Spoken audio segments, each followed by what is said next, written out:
Hello and welcome to Ukraine Today's Press Review. I'm Rahim Rahemtulla. In today's program, we're going to examine 3 articles from the international media. Our theme today is the Russian economy. We'll look at how the country is faring in the face of Western sanctions imposed over the Kremlin's destabilization of Ukraine. We begin with a piece by Mike Smith from AFP, which leads with the headline, "Sanctions hit Russia in risky bet on Ukraine talks."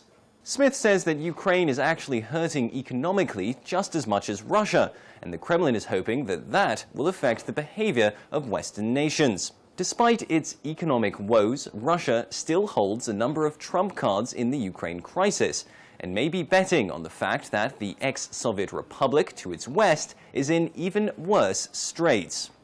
Smith suggests Russia is hoping that the economic difficulties presented to European nations as a result of the sanctions will be enough to improve the Kremlin's position at the negotiating table. He says a short-term solution is likely the best to hope for at the moment, such as creating self-governing zones in the east while a comprehensive peace is discussed.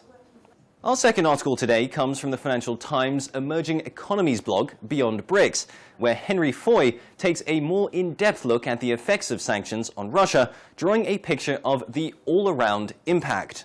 Foy delves into a report from the Polish Institute for International Affairs and brings us the highlights. Where exactly is the Russian economy hurting?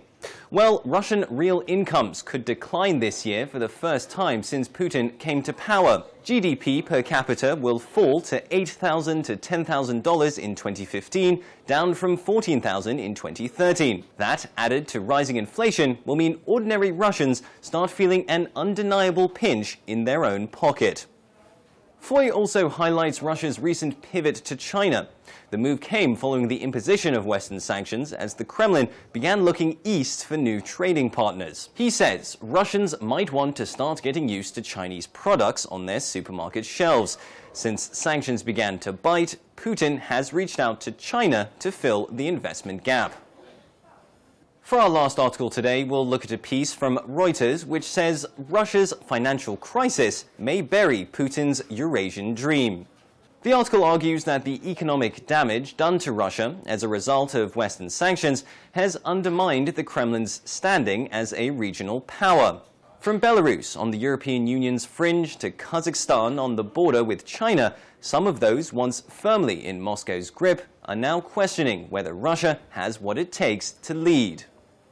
The weak ruble has been especially tough on Central Asian former Soviet republics. Hundreds of thousands of their citizens work in Russia and send money back home to their families.